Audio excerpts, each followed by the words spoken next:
Untuk mengetahui lebih dalam mengenai kondisi konflik Timur Tengah yang masih memanas karena Israel terus menyerang Lebanon dan tidak menghargai perjanjian damai antara Amerika Serikat dengan Iran, kita sudah bergabung bersama dengan Bapak Hasibullah Satrawi, pengamat politik Timur Tengah. Selamat siang, Pak Hasibullah. Selamat siang, Mbak Dendra. Baik, Pak Hasibullah, Anda melihat dinamika yang terjadi saat ini seperti apa? Ya, yang pertama kita melihat perkembangan di Iran, terutama di Hormuz setelah pertemuan terakhir di Qatar ya, akhir pekan kemarin, pertemuan tidak langsung di antara delegasi Iran dengan Amerika.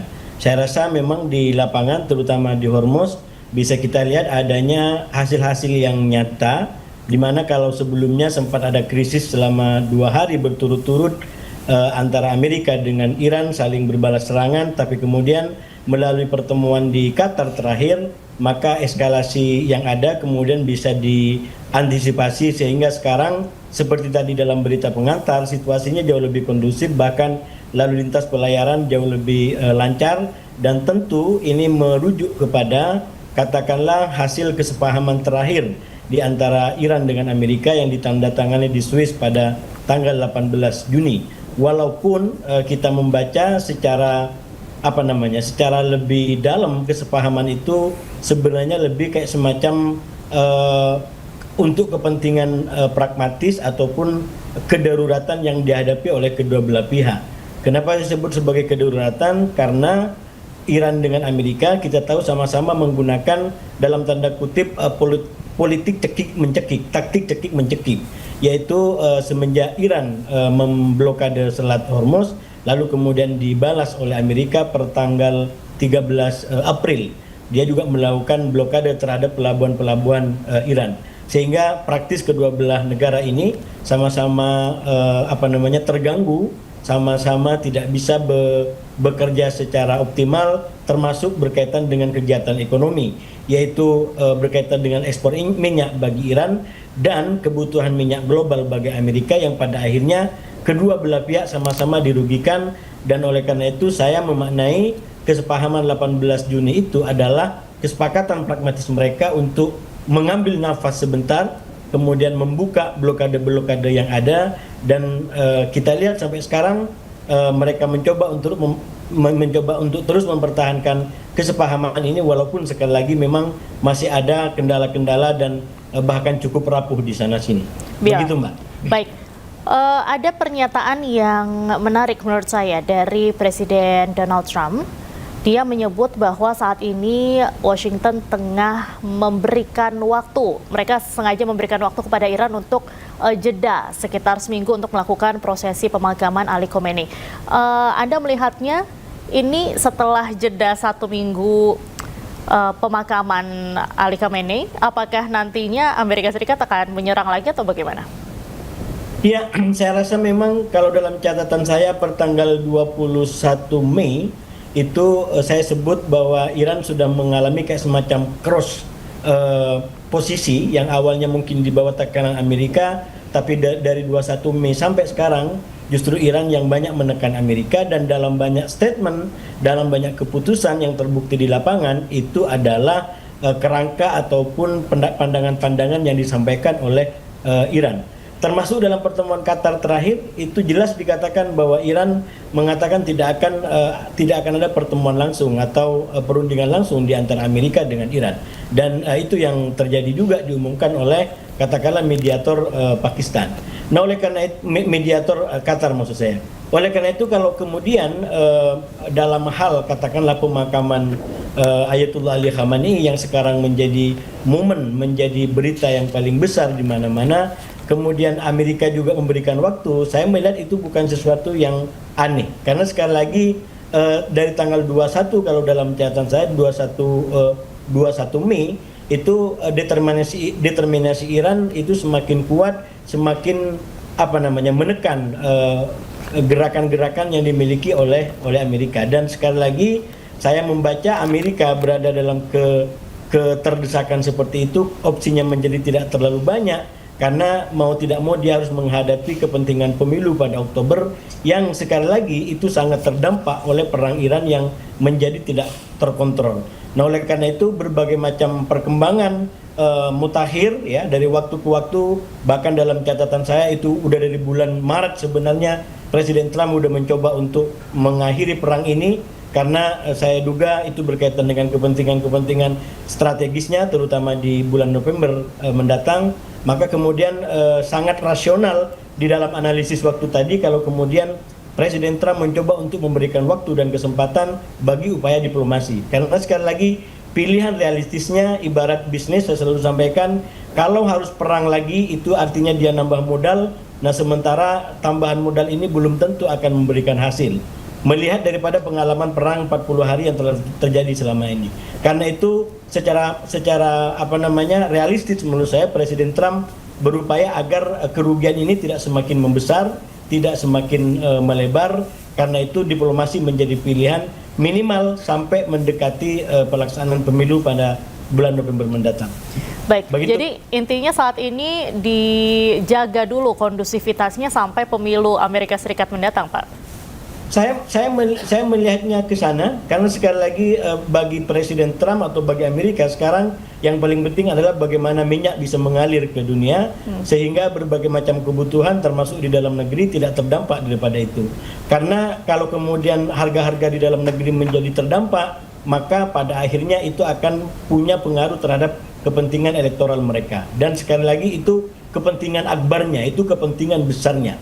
Sekali lagi mungkin Presiden Trump secara pribadi bisa tidak peduli dengan kepentingan lebih besar, tapi ini adalah politik, ini adalah kekuasaan. Kadang-kadang kepentingan kelompok, kepentingan orang banyak itu justru yang menentukan daripada ambisi pribadi siapapun yang berkuasa di situ. Jadi ini adalah kepentingan politik Republik yang mau tidak mau mencoba untuk mempertahankan dominasinya di Kongres Amerika. Baik, saat ini kan sudah kira-kira 2 minggu setelah kesepakatan ditandatangani kemarin di Swiss antara Iran dan juga Amerika Serikat. Ini kan masih ada sisa sekitar ya kira-kira 6 minggu sebelum 60 hari target perundingan selanjutnya.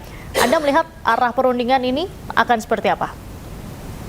Kalau kita baca perkembangannya, ini kan sekali lagi tidak bisa dibaca linear ya.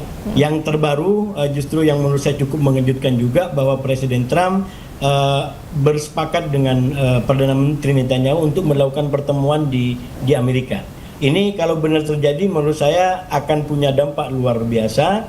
Sementara di lapangan di Iran kita lihat bagaimana Iran sekarang mengambil keputusan yang sangat berani untuk melakukan proses pemakaman terhadap Ayatollah Ali Khamenei di tanggal 9 Juli mendatang, dimulai dari hari ini, bahkan kemarin prosesi pemakamannya sudah dilakukan. Dan sekali lagi ini bagi saya peristiwa yang tidak biasa karena momen sakral seperti ini dilakukan di saat perang belum betul-betul berakhir. Bahkan elit Iran sendiri mengatakan bahwa sekarang belum waktunya atau belum kita meninggalkan masa perang. Artinya ini masih adalah masa perang, tapi mereka mengambil untuk melaksanakan keputusan besar ini. Dan sekali lagi sudah pasti ada risiko keamanan, risiko politik yang dibaca di situ. Dan saya menyampaikan beberapa jam yang lalu di salah satu TV bahwa pemakaman Ayatollah Ali Khamenei bisa menjadi kayak semacam ujian bagi eksistensi Iran, bagi dominasi Iran yang baru setelah perang 40 hari. Karena menurut saya salah satu hasil yang dinikmati oleh Iran setelah perang 40 hari adalah bagaimana Iran telah menjadi faktor baru di Timur Tengah. Bahkan saya katakan tadi, kata-kata Iran, keputusan Iran itu yang justru banyak terjadi menjadi kenyataan di lapangan.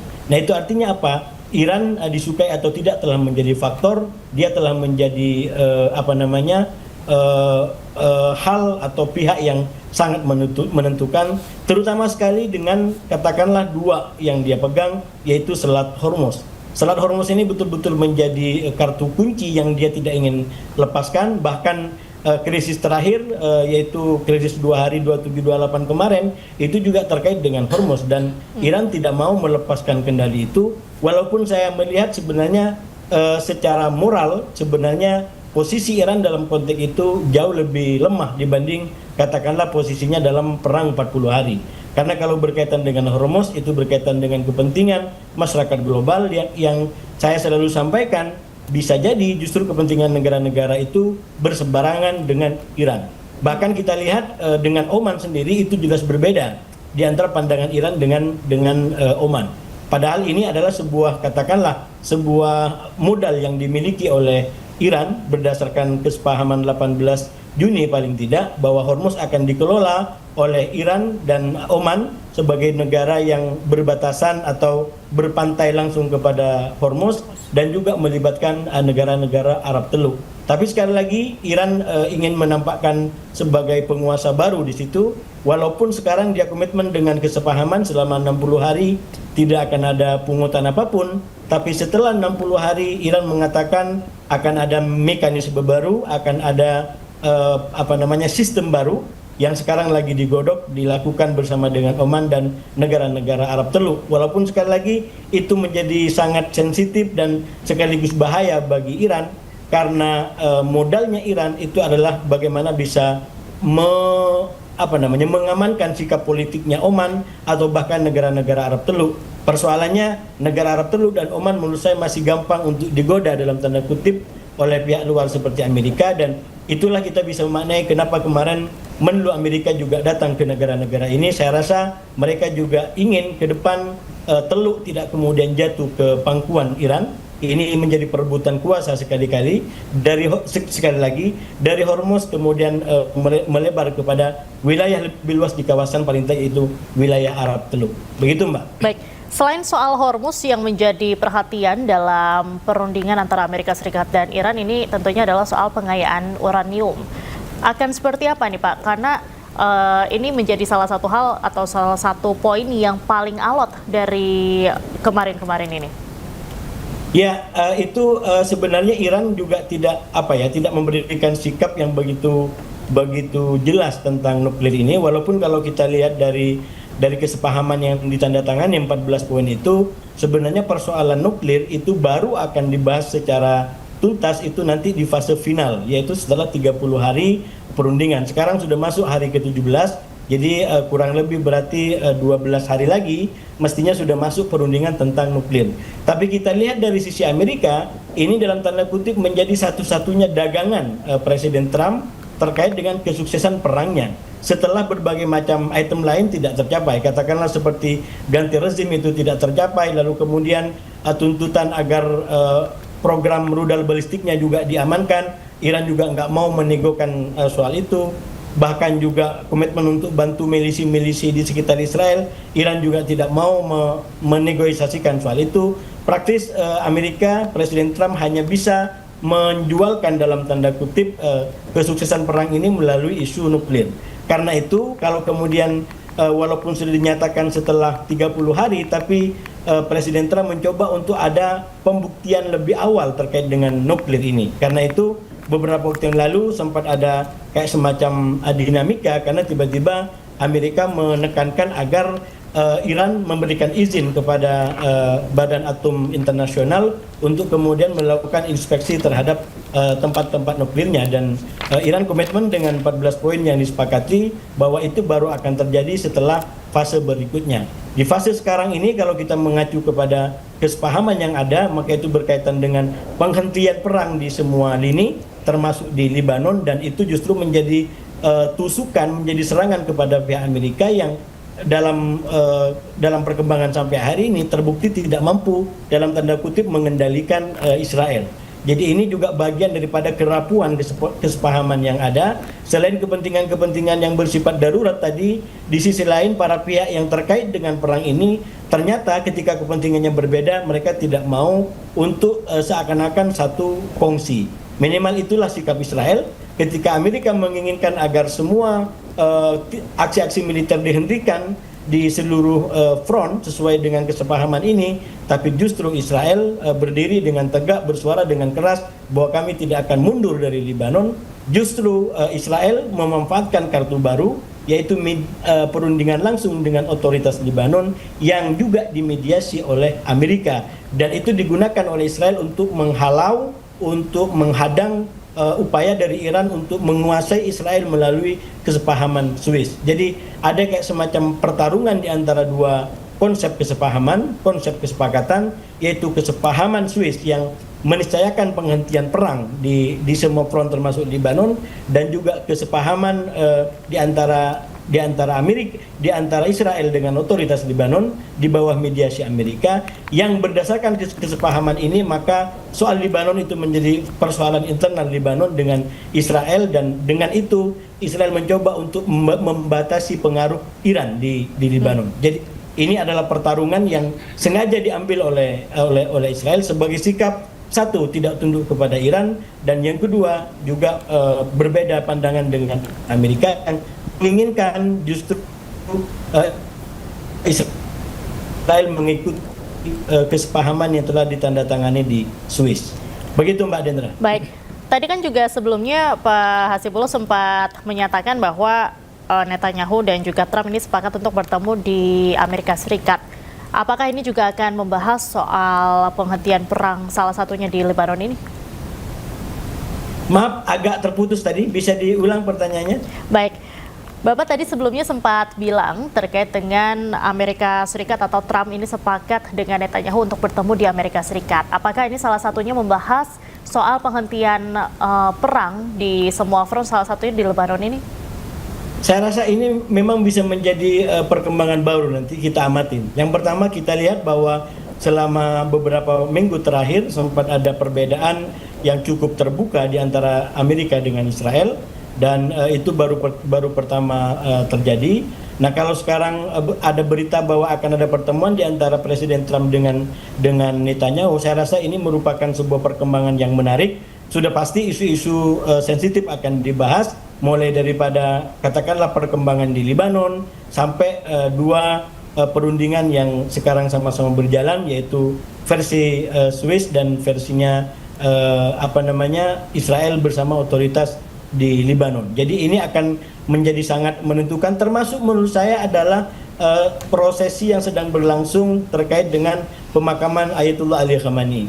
Saya menduga kalau ini terjadi dalam waktu-waktu dekat ke depan, katakanlah di dalam periode 9 Juli, di mana itu akan menjadi akhir daripada prosesi pemakaman Ayatullah Ali Khamenei, maka bukan tidak mungkin akan ada keputusan-keputusan besar yang bisa mengubah katakanlah perkembangan yang ada. Kalau hari ini saya katakan bisa mengarah kepada mempertahankan kesepakatan yang ada. Bahkan saya katakan sebelumnya, Amerika tidak akan mengambil kebijakan perang lebih besar daripada 40 hari. Tapi kalau pertemuan itu terjadi dengan Netanyahu di antara Trump dengan Netanyahu, menurut saya kemungkinan yang lain juga masih ada, karena walau bagaimanapun Amerika dengan Israel sudah punya kerjasama yang sangat kuat, walaupun perang ini kemudian membawa kedua negara, kedua pemimpin dalam kepentingan yang berbeda. Trump mau tidak mau harus mengkondisikan situasi agar menguntungkan bagi kepentingan politik pemilu pada bulan November mendatang. Nah, sementara Netanyahu justru kepentingannya berbeda, karena kalau perang ini berakhir seperti hari ini, maka Netanyahu akan menjadi kayak semacam bulan-bulanan di Israel, dan itulah yang terjadi semenjak tanda tangan di antara Amerika dengan Iran dilakukan pada tanggal 18 Juni kemarin. Jadi sekali lagi, pertemuan di antara Trump dengan Netanyahu bisa jadi mengubah keadaan, dan kita belum bisa melihat kemungkinan akan seperti apa ke depan. Kita tunggu pertemuan di antara dua tokoh, dua pemimpin yang memang dari awal dua orang ini yang memutuskan perang. Baik. Lalu kemudian dihadapin dengan sangat kuat oleh Iran. Baik, terima kasih Pak Hasibullah Satrawi sudah bergabung dengan Breaking News siang hari ini. Salam sehat selalu Bapak, selamat beraktivitas kembali. Selamat sore.